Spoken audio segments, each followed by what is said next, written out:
In this podcast episode, Rich Roll interviews Drew Harrisberg, an exercise physiologist, sports scientist, and type 1 diabetic. Harrisberg shares his personal story of being diagnosed with type 1 diabetes at the age of 22 and how it sent him on a journey to understand the disease and how to thrive with it.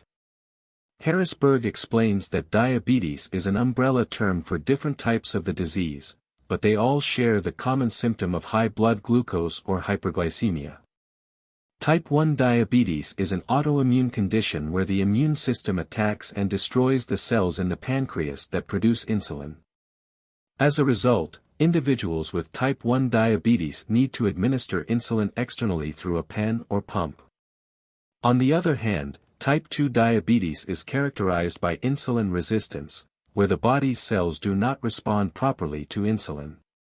Initially, the pancreas still produces insulin, but over time, it may stop producing enough insulin, leading to insulin dependence. Harrisberg discusses his initial prognosis after being diagnosed with type 1 diabetes, which was quite grim. He was told that his life expectancy would decrease, and he would be at a higher risk for cardiovascular disease and other complications.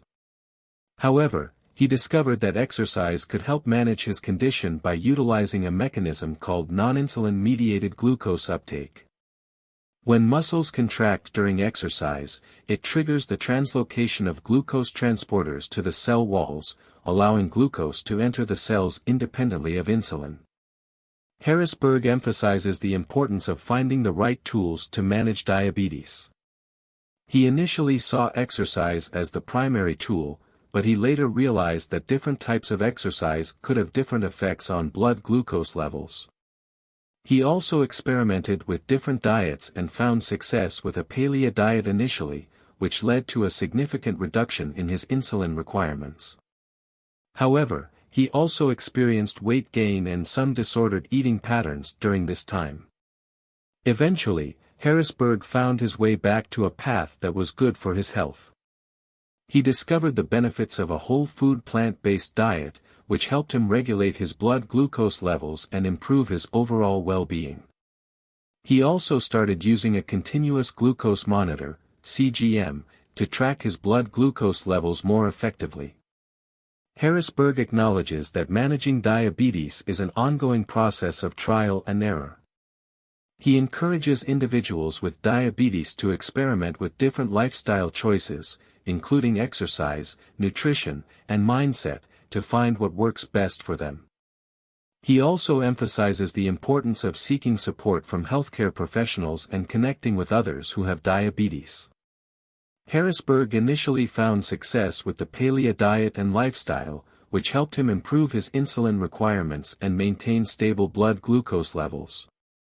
However, as he became more involved in the diabetes community online, he started receiving questions about the keto diet and its potential benefits for type 1 diabetes. Being a self-experimenter, Harrisberg decided to try the keto diet himself and documented his experience on social media. Initially, the keto diet seemed to work well for Harrisberg.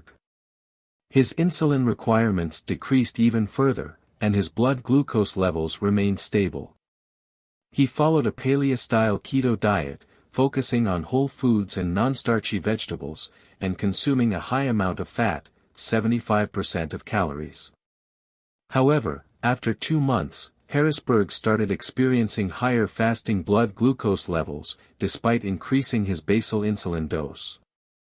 This led him to realize that he was becoming resistant to the exogenous insulin he was administering.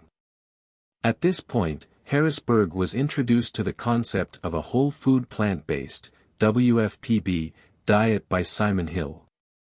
He decided to fully embrace this approach, even though he had concerns about losing muscle mass and experiencing high blood glucose levels. To his surprise, within a few weeks, his insulin requirements and sensitivity improved significantly. His muscles were able to absorb glucose again, and his insulin needs decreased. He also gained a few kilos of lean muscle mass. Harrisberg acknowledges that the keto diet can work for some people with diabetes, but it is not a long-term solution. It can mask the underlying issues with glucose metabolism and insulin sensitivity. In contrast, a WFPB diet allows for normal blood glucose control and insulin requirements in the presence of carbohydrates. It focuses on weight loss, muscle retention, and overall health.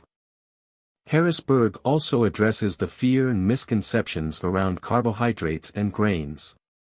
He explains that insulin sensitivity and body composition play a significant role in carbohydrate tolerance. By maintaining a healthy body weight and consuming unsaturated fats, individuals can tolerate carbohydrates better. He mentions that the longest-living populations with the lowest rates of type 2 diabetes consume a high amount of beans and whole grains. The conversation then shifts to the ethical and environmental aspects of a plant-based diet. Harrisberg admits that he initially focused on the health benefits but later became aware of the animal welfare and environmental implications. He realized that he was contradicting himself by claiming to love animals while consuming them. This realization led him to embrace a plant-based lifestyle that aligns with his values. Harrisberg and Rich discussed the challenges of advocating for a plant-based diet and the different approaches to activism. They agree that leading by example and engaging in non-judgmental conversations is more effective than aggressive advocacy. Harrisberg believes that a diet attached to values and ethics is easier to maintain long-term than one based solely on aesthetics or weight loss. The conversation then touches on the use of continuous glucose monitors, CGMs, by non-diabetic individuals. While CGMs are crucial for diabetics, there is a debate about their use by the general population. Some argue that it provides valuable information about blood glucose levels and can lead to better health outcomes.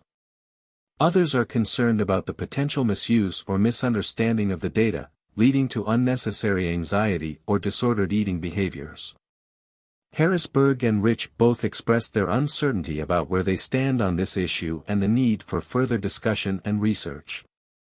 They emphasize the importance of individual responsibility and education when using CGMs or any other health monitoring technology. Harrisberg continues by explaining that while some people wear CGMs for health reasons, others wear them as a fashion accessory or a badge of honor to show their commitment to investing in their health. However, he believes that wearing a CGM without understanding or knowing how to interpret the data it provides is useless. He argues that people are falling into the trap of wearing CGMs to collect data without understanding the underlying causes of fluctuations in their blood glucose levels. He also criticizes the use of CGMs to justify low-carb or keto diets, as they only provide information about blood glucose levels and not other important factors like insulin sensitivity or fat accumulation. Harrisberg suggests that CGMs could be used more effectively to diagnose and manage diabetes. He proposes that high-risk individuals, such as those with a family history of diabetes or metabolic conditions, could wear CGMs to monitor their blood glucose levels and detect early signs of diabetes. This could lead to the early diagnosis and treatment of diabetes in many individuals who are currently undiagnosed. The conversation then shifts to the topic of nutrition and the benefits of a plant-based diet. Harrisberg emphasizes the importance of plant diversity in one's diet, as different plants provide unique nutrients. He recommends aiming for 30 grams of protein per main meal, which can be obtained from sources like tofu, tempeh, legumes, nuts, and seeds.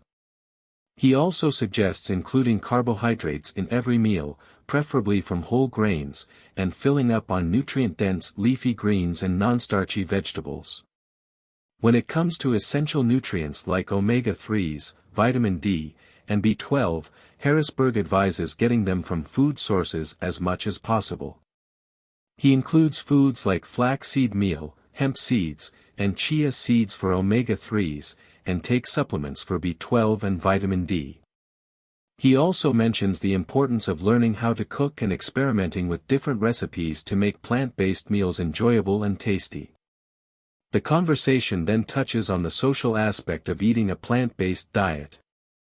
Harrisberg acknowledges that it can be challenging to navigate social situations where plant-based options may be limited. He suggests being open about your dietary choices and asking for plant-based options when dining out. He also encourages people to own their choices and not use their dietary restrictions as an excuse, but rather as an opportunity to educate and inspire others. Thanks for watching. If you enjoyed the video, make sure to like and subscribe.